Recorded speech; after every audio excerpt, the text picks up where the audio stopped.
el Golden Bar. ¿Cómo habrá descubierto nuestro escondite? ¡Maldición!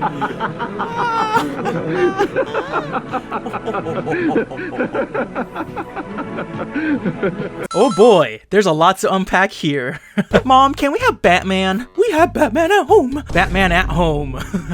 Jesus Christ. That's right, today I watched an awful rated anime movie that's basically just a South Korean Dollar Tree ripoff of Batman. Hello everybody, my name is Leo Hashi, and today I'll be talking about the anime movie called Black Star and the Golden Bat. Black Star and the Golden Bat is a 1979 South Korean anime movie with an average score of 3.55 out of 10. Now the first thing I want to mention about this movie is that it's definitely a product of its time. Like the animation and the voice acting are super goofy.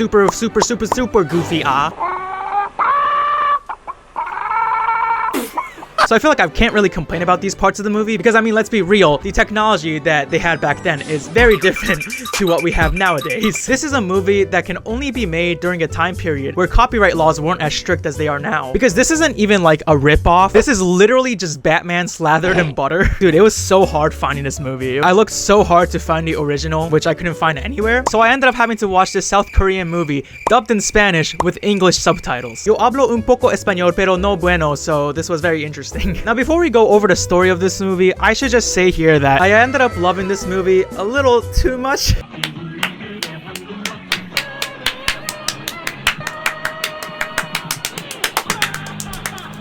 Honestly, I just think while I was watching this movie, something in my brain just fundamentally broke, and I think I've just genuinely lost my mind. I started off this movie thinking, yo, who the f are they trying to fool, man? This is literally great value Batman. But after the movie, I changed my mind to, holy shit, Batman wishes that he could be the Golden Bat. So let's just go over the story of this movie first, and then I'll give you a little more of my thoughts on this movie. Before I go into the story though, if you enjoyed this video, then make sure to leave a like and subscribe for more content. If you haven't seen my other awful anime reviews, the link will be in the description below. The movie begins with an incredible sequence of the Golden Bat flying around.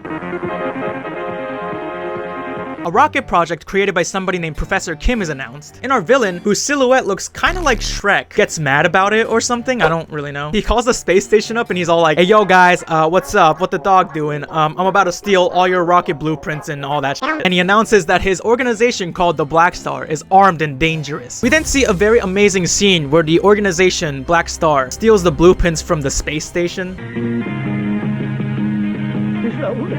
Black Star dijo que vendría ahora. Pero le será imposible romper nuestras defensas aunque Black Star sea un fantasma. Si aparece acabaremos con él sin dudarlo. ¡Ah, Black Star! The first time I watched this, I had no fucking idea what was happening in the scene because the animation was so dog shit. News is announced that Black Star has stolen the rocket blueprints, and it sends the world into fear because it's not safe anymore. We see a lot of random citizens get really scared, and for some reason in this world, when people shiver out of fear, they actually like quake like a magnitude 15 earthquake. I don't know why, it just kind of looks so goofy when they shiver out of fear, and every character shivers like this. It is literally the same every time. There's also this incredibly funny scene that I really shouldn't be laughing at. Basically, this little kid is like crying because he's obviously scared, you know? Oh my god, the world's gonna end. Am I gonna die? Then his mom like comes into the room and she's like, if you don't stop crying, I'm about to call Black Star on you, little bitch. And that scares the kid into like not crying anymore. Deja de llorar, que si no llamo a Black Star. Black Star?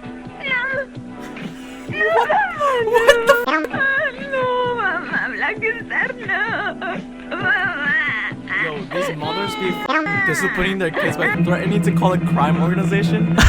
Like, oh my god, bro. A1 parenting right there. I don't know what else to say. It's kind of like instead of saying, yo, Santa's not gonna come tonight, you know, to give you presents, your parents are telling you, hey, yo, if you don't shut the f up, Santa's gonna beat the shit out of you. I swear to God. Anyways, we cut to some members of the Black Star organization talking about how invincible they are or whatever, and how like the Golden Bat's gonna ruin our plan. And then they're all like, nah, but he can't find us here in this hideout. Basic villain shit that just kind of tells you, oh, these guys are about to get their shit kicked in. As they celebrate, they hear a laughter in the distance, and they see the Golden Bat. The bad guys then begin to magnitude 10 quiver. The Golden Bat continues to laugh and actually doesn't stop laughing throughout this entire battle scene for some reason.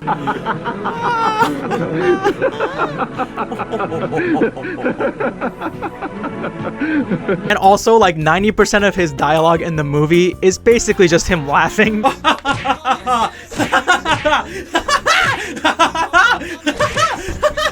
An incredible fight scene happens where the Golden Bat just demolishes these guys.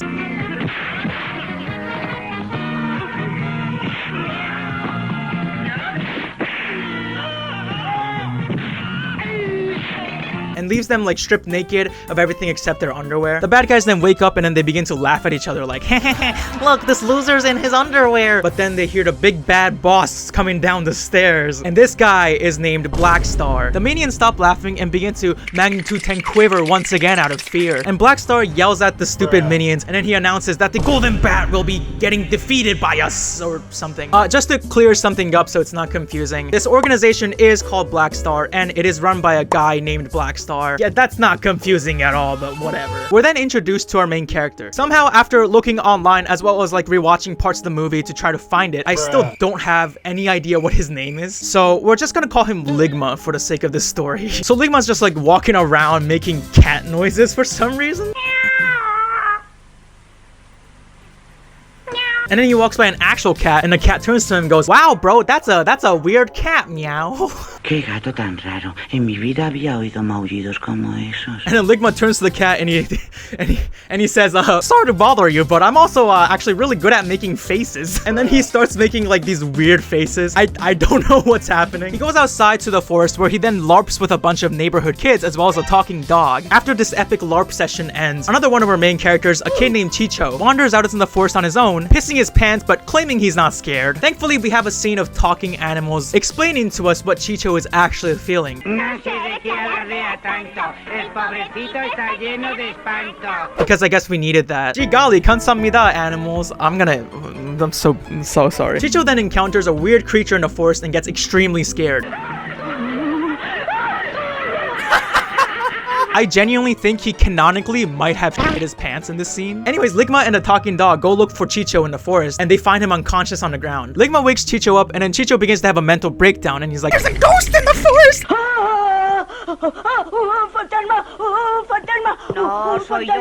Ligma says that no one is there, but they can go back to look for the ghost the next day. We cut to a random kid wearing glasses on a bed named Hani, who begins to randomly tear up as very tragically sad music begins to play.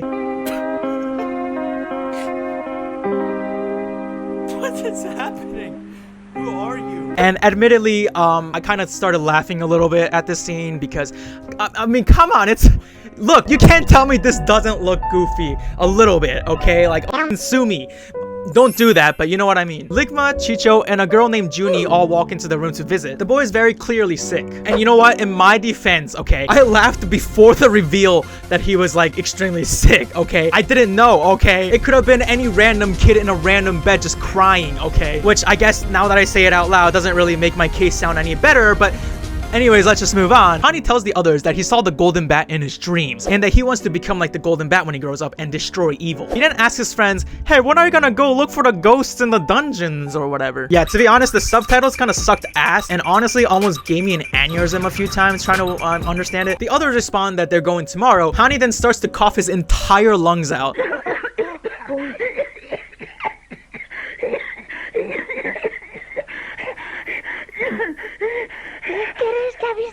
You feels bad? You feels bad? And the others are like, "Oh my god, are you okay?" And then Hani responds with, "Yeah, I'm okay." Yeah, what the f is this goofy ass bullshit? To make Hani feel better, the three then decide to do a little show for him. Ligma does some very amazing impressions of animals. A chicken, a wolf,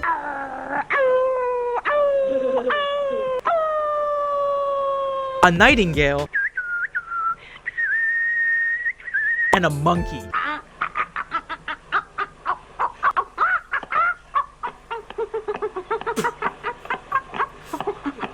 Junie then begins to sing a cappella to the boy.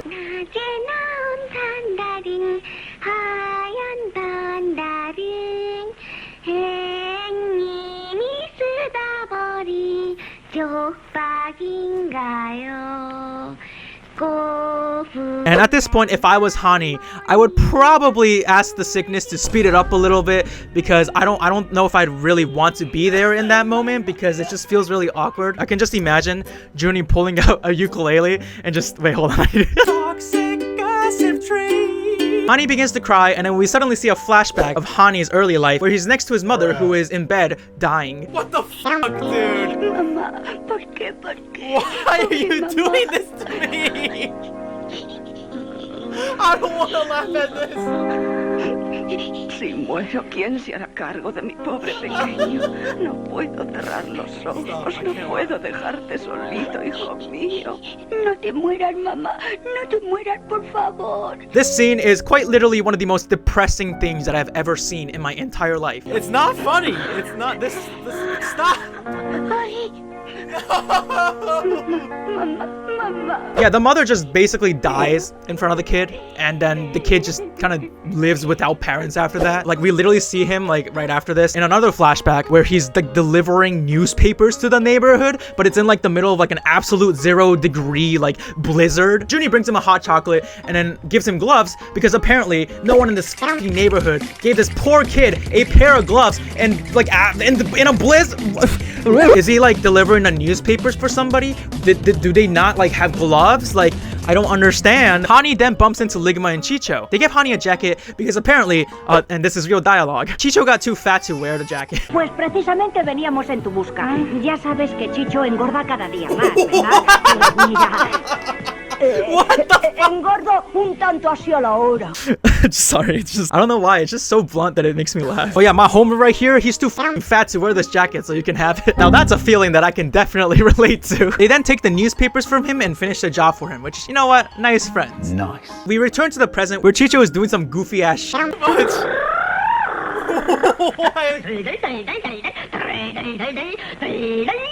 But then Hani begins to cry. He tells the others that he's very grateful to have them in his life and good luck on your adventures kind of thing. The next day, the 3 kids and a talking dog, for some reason, I don't know why we have a talking dog in this movie, but we do, go out to look for the ghost. However, it begins to thunderstorm, so they end up running into this random house in the woods, which, you know, is always very safe and a normal thing to do. They find a skeleton in the house and then they begin to magnitude 10 quiver once again. A random green man comes out of a coffin and then tells the kids to like go home before it's too late. I don't know what he's supposed to be, but he's clearly not a ghost. He's just a massively unhinged weirdo. He says, "Don't come back if you want to live," which I guess is good advice for the kids.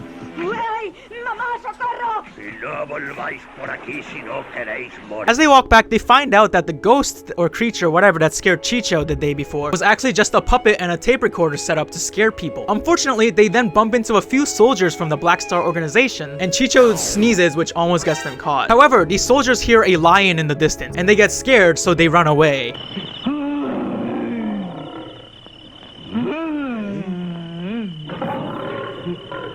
Esos rugidos, me parece que aquí hay un tigre. ¡Ay! It turns out that it was actually Ligma who made the lion noise. He must be the greatest like animal impressionist that the world has ever known in like the billions of years that it has existed. I don't know how that works. I don't know what his vocal cords are doing to produce that noise, but you know what? Let's just keep going. We don't question it, we just appreciate it, all right? The kids then follow the soldiers and sneak into the Black Star organization's secret base. Inside, they find a huge auditorium filled with soldiers, as well as the weird green dude from the forest they saw earlier. The leader of Black Star, comes out to talk. He said that they're going to finish their rocket missile project or whatever, and that they need to abduct Professor Kim to finish it. Turns out, by the way, Professor Kim is actually Junie's father. The kids say they have to report this and they try to escape, but unfortunately are caught. There's some goofy ass sidestepping animation here going on that kind of looks like they're about to bust down into a random TikTok dance, but unfortunately, instead of a TikTok dance, they just get abducted and then taken for ransom. News of their kidnapping spreads, and Hani hears about this. He prays to the Lord and Almighty Golden Bat, but then he's like, I can help them escape, and then sneaks out of the hospital. Professor Kim gets a call, he goes to meet the Black Star, and then he's kidnapped. The kids are rescued by the almighty quirky dog companion that talks and has intelligence, who finds the key and then unlocks the door to their prison cage. The kids run out of the base, but they're chased down by the Black Star soldiers, and they're almost captured until they hear a familiar laughter in the distance. ¡Es Golden Bat! That's right, it's our boy, the Golden Bat! The bad guys begin to fight him, but unfortunately, the Golden Bat is knocked out in one punch! The villain is all like, haha, we finally beat him. And then they unmask the golden bat. Under the mask is actually Hani, who somehow grew like 2 feet taller in the suit, as well as speed ran puberty because I don't know how, but his voice just got really deep all of a sudden while he was in the costume. I don't know how it works, okay? They take Hani and prepare to throw him off a cliff, which, Jesus Christ, give this poor kid a break, please. But then they hear another person laughing in the distance. This time it's the real golden bat. Let's go, baby! We now have an incredible fight scene where the golden bat absolutely wipes the floor of these soldiers. Yeah, golden bat, baby! It only took us like 90% of the movie to get back to the actual character. Oh, what the fuck? Even clapping one of their cheeks so hard that they just get destroyed. No, perdóname la vida, maestro, padre, héroe, por favor, perdóname. You were just about to throw a kid off the cliff, bro. The kids escape with the golden bat's help and then return Hani to his bed. The kids then ask the golden bat to visit Hani because it'll help him recover. The golden bat says nothing and just walks out and like flies out. Professor Kim is forced to work for the Black Star organization because his family is being threatened. The golden bat then goes in to save Professor Kim. And we finally see the incredible confrontation between our hero, the golden bat, and our enemy, the Black Star. What is that animation, dude? And it's just the most incredible fight scene that the world has ever seen. I'm not going insane. I'm fine. Everything's fine. This movie is an Oscar-worthy golden amazing. Words simply cannot describe how amazing this fight scene is, which is why I'm just making noises at this point to like describe the like how it's making me feel.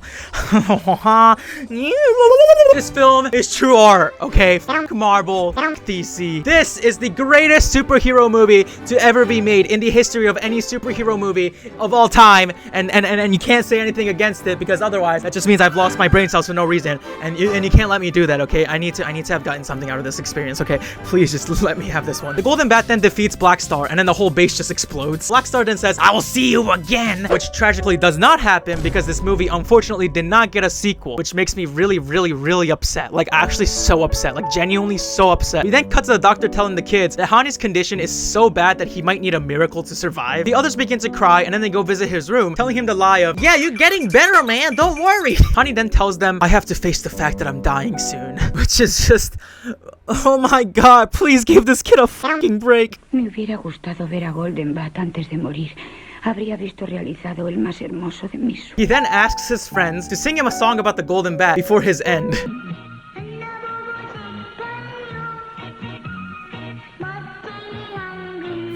Come on! Don't do this to me! You know, this would be extremely depressing and sad, but when the kids begin to sing, it's just such a goofy, like, scene. The dubbing is so awful and, like, it's just, I can't take it seriously. As Hani closes his eyes to die, the golden bat suddenly appears outside of the window. Hani, miraculously, is able to run to the window because he's so excited about seeing his celebrity crush. And then he's like, "How can I become just like you?" The golden bat finally then says his first actual line of dialogue in the movie. Ser como Golden Bat. Recordar, en cualquier circunstancia, justos y valerosos. And he takes off his mask to reveal just like some basic ass like random dude. He asks the kids to sing a song about him and then flies away and waves bye to the kids as they continue to sing.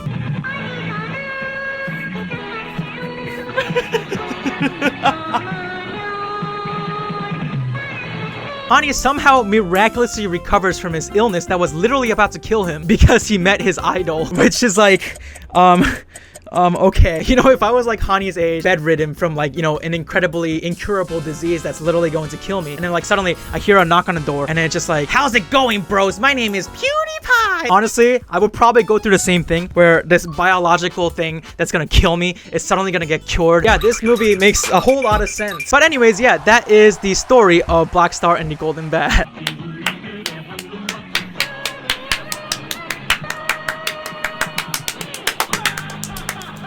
I don't even know, man. This movie is just This movie was just something else. Hello, future Leo Hashi here. So I did some research and it turns out that copyright was actually established way before this movie. So basically I have no idea what the hell I'm talking about. It also turns out that the Golden Bat was actually a Japanese superhero created in the year 1930 and by many is considered to be the world's first superhero. It also turns out that Black Star is a villain created in 1942 that was the enemy of the 7 Soldiers of Victory. So I think that this movie is actually supposed to be featuring these characters, but for some reason the Golden Bat just looks like Dollar Tree Batman. But at the same time, I don't actually know if this is supposed to be like actually the characters that I just talked about or just a ripoff. Like I genuinely have no idea what's happening. If anyone watching has info on this, feel free to leave it in the comments below because I am losing my mind. I love the fact that the Golden Bat only actually appeared in like 20% of the movie, right? And the rest of the movie, we just follow this group of goofy ass kids and their stupid ass talking dog. I hate to admit this, but this movie was one of the most entertaining ones that I've watched in this series. Like the animation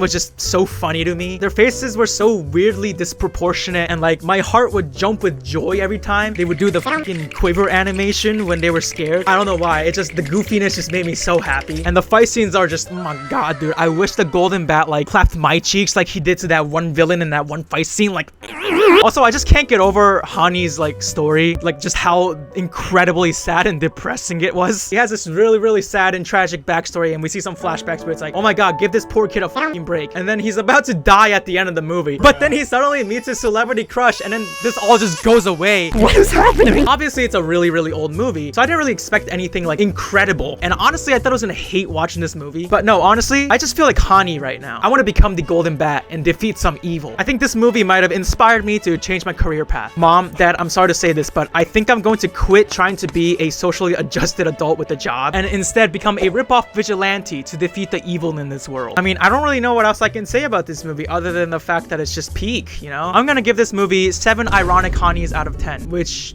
probably is the highest score that I've given a movie in this series. I don't really know what to think anymore. So if it seemed like I had lost too many brain cells to make an actual judgment of this movie, then you will be correct. I filmed this video after watching 3 other awful anime movies. So yeah, I wasn't really able to think at all at this point when I filmed it. This movie was obviously not great, but it was charming in its own way and I enjoyed that aspect of it, even though it still felt like torture for my eyeballs. But anyways, yeah, that's it for me today. If you enjoyed this video, make sure to leave a like. Don't forget to subscribe for more content. And again, if you haven't seen any of my other anime reviews, then the link will be in the description below. But anyways, yeah, thank you very much for watching and I will see you in the next video that I decide to make. Peace out.